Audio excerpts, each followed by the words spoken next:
Assalamualaikum warahmatullahi wabarakatuh. Anak-anakku yang soleh dan solehah kelas 8.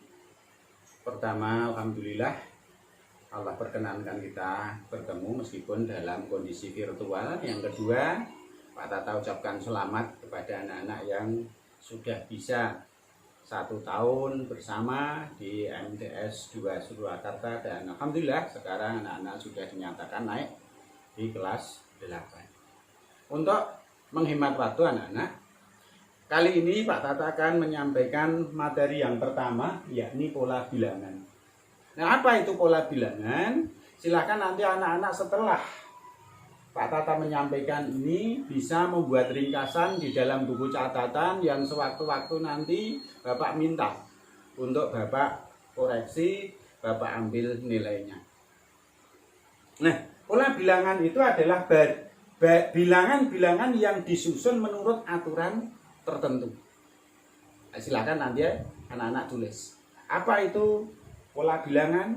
Adalah bilangan-bilangan yang disusun dengan aturan tertentu. Paham ya? Ya, kita ambil contoh misalnya.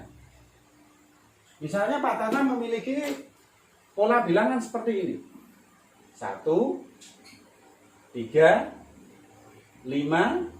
Kira-kira berikutnya apa? Ya, tentunya 7, 9, 11, dan seterusnya. Nah, itu yang disebut dengan pola bilangan ganjil. Nah, ambil lagi contoh. Misalkan 2, 4, 6, berikutnya apa? Iya, 8, 10, 12, dan seterusnya. Disebut pola bilangan genap. Ambil lagi contoh. Coba anak-anak nanti bisa meneruskan. Misalkan saya punya angka 1, kemudian 3, kemudian 6. Kira-kira berikutnya berapa? Berapa? Ayo. 1, 3, 6, terus ya 10. Kemudian 15. Kemudian masih bingung? Nah, Anda lihat ini. Jadi untuk pola bilangan kalian harus jeli. 1 ke 3 ditambah 2. 3 ke 6 tambah 3. Terus ditambah 4. Terus ditambah 5. Berarti di sini ditambah iya. Sehingga 21. Nah, ini yang disebut dengan pola bilangan segitiga. Lanjut. Kalau Pak Tata memiliki ini 1, kemudian 4, kemudian 9. Kira-kira lanjutnya apa? Ada yang tahu? Silahkan sambil menebak. Iya, ada yang tahu. Berarti 1, 4, 9, 16, terus 25, 36, dan seterusnya. Dari mana itu? 1 dikuadratkan, 2 kuadrat, 3 kuadrat, 4 kuadrat, 5 kuadrat, 6 kuadrat, 7 kuadrat, dan seterusnya. Ini yang dinamakan pola bilangan persegi. Saya ambil contoh lagi. 2. Kemudian 6. Kemudian 12. Kira-kira lanjutnya apa? Iya, berapa? 20. Kemudian 30. Kemudian Anda lihat ini. Ini 1 kali 2.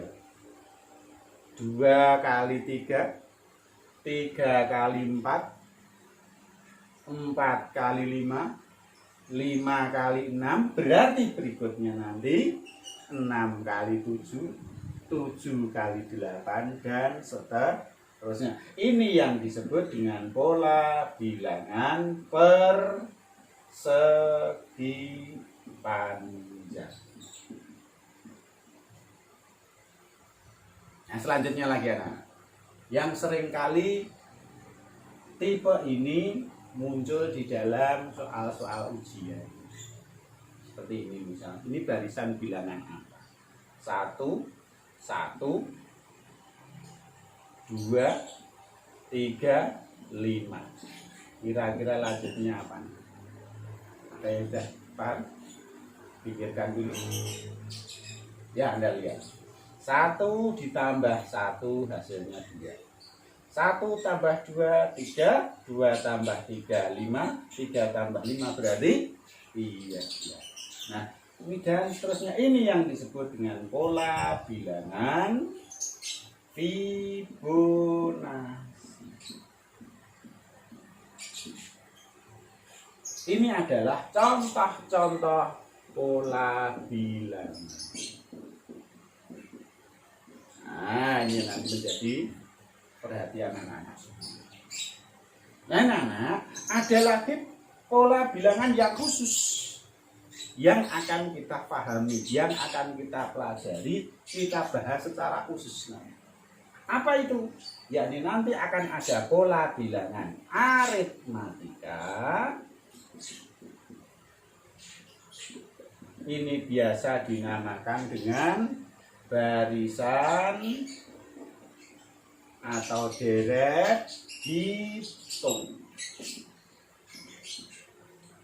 Kemudian yang khusus berikutnya yang akan kita pelajari nanti adalah pola bilangan geometri. Ini biasa dinamakan barisan bilangan ukur atau deret. Paham ya, sampai di sini dulu ya. Kita lanjutkan. Kita akan bahas secara khusus. Nah, silakan ini nanti kalian catat di buku catatan Anda. Yang akan kita bahas sekarang adalah barisan bilangan aritmatika.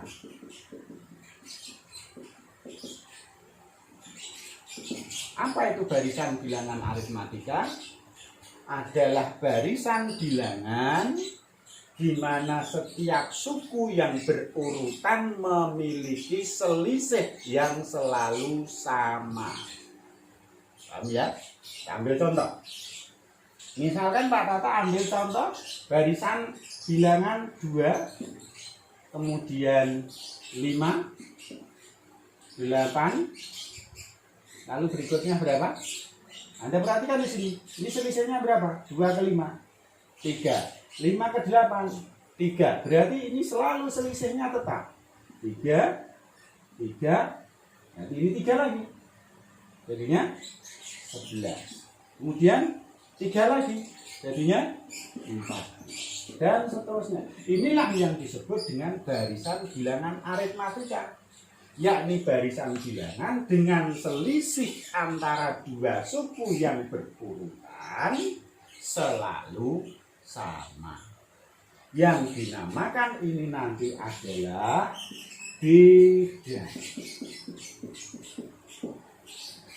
Ini namanya suku pertama, ditulis dengan notasi A atau U1. U artinya suku. Ini suku pertama adalah A. Berarti kalau ini dikatakan sebagai suku keberapa? 2. Jadi ini kalau dituliskan dia sebagai U2, U3, U4, U5 dan seterusnya sampai yang terakhir kali namanya UN. Suku ke N. Paham sampai sini ya? Baik, lanjut. Nah, sekarang bagaimana kita menentukan rumus dari suku ke N? Kita lihat di sini.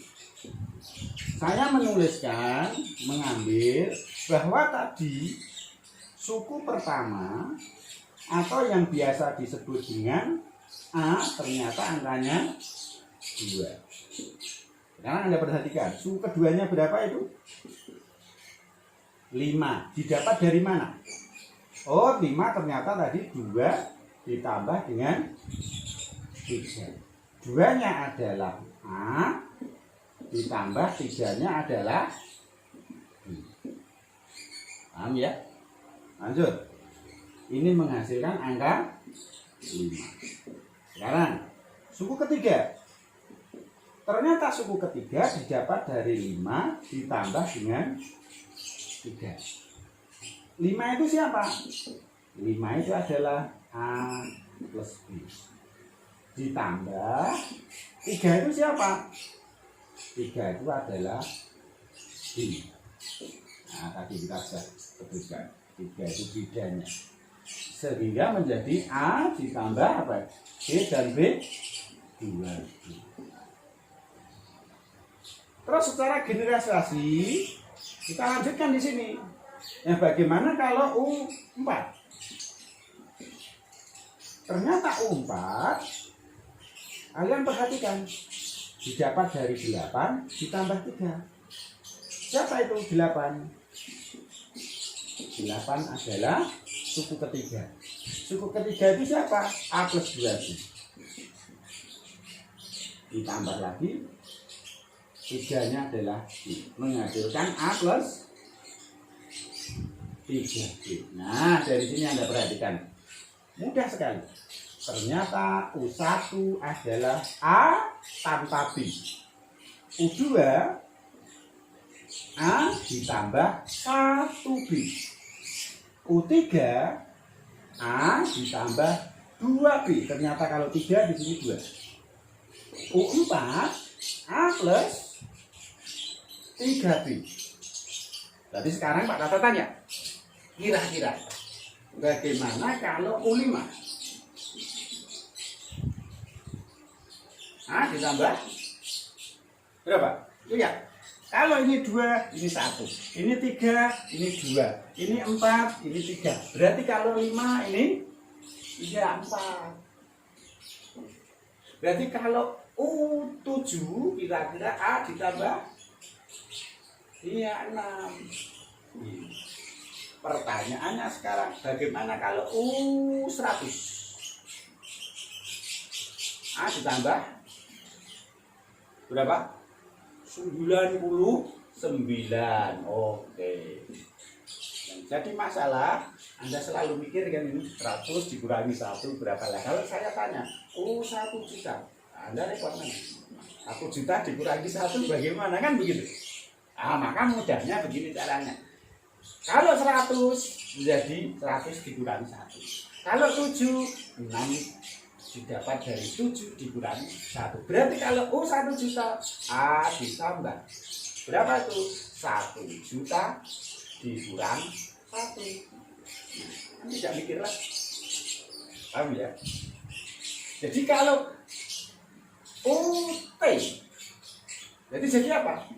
Kalian nggak usah mikir. A ditambah P dikurang 1.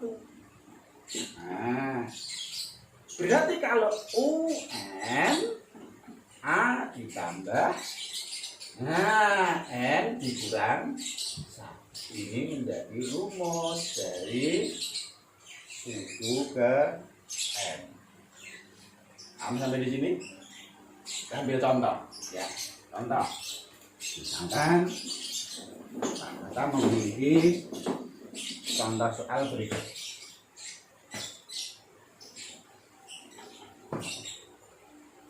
Ketahui barisan aritmatika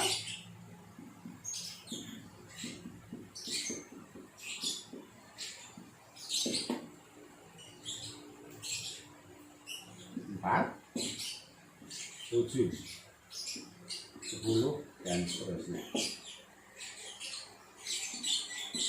Tentukan suku pertama. Tentukan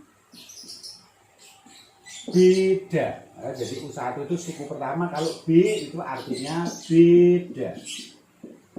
Kemudian yang ketiga, tentukan suku ke-11. Tentukan rumus UN. Dari sini anak-anak bisa menjawab dengan mudah setelah tadi paham.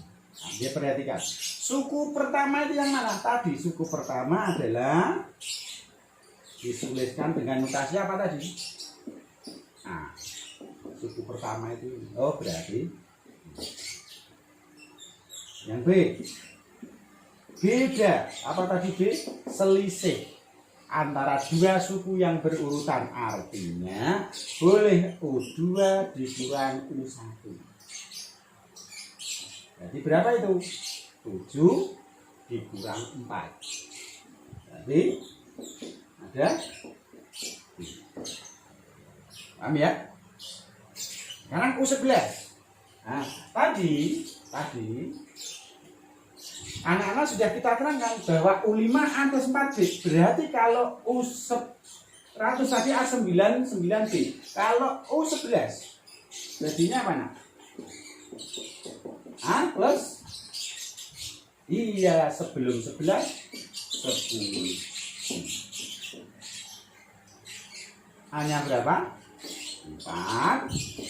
10 kali B-nya 3. Jadinya 4 plus 30 adalah 30. Lah kalau UN itu apa? Ya udah, kalau UN karena ditanya kan hanya rumus. Anak-anak tulis A plus N min 1B dengan ketentuan A-nya tadi sudah ada 4, B-nya juga sudah ada 3. Nah, sekarang kita jabarkan 4 ditambah 3N dikurangi 3. Jadi N kali 3 itu 3N, min 1 kali 3 min 3. Sehingga 3N plus 1. Paham ya? Ya, jadi demikian yang dapat saya sampaikan pada pembelajaran pertama kali ini, barisan aritmatika. Nanti tugas-tugasnya bisa saya susulkan. Harapan Pak Tata, anak-anak dengan melihat ini diulang, silahkan. Bingung diulang lagi, dilihat lagi keterangannya. Kok masih ruwet, masih nggak paham? Japri Pak Tata. Insya Allah akan Pak Tata. Nah, mudah-mudahan di kesempatan lain anak-anak tetap dalam kondisi sehat dan mudah-mudahan kita dalam ridho Allah Subhanahu wa ta'ala. Amin. Kurang lebihnya mohon maaf. Assalamualaikum warahmatullahi wabarakatuh.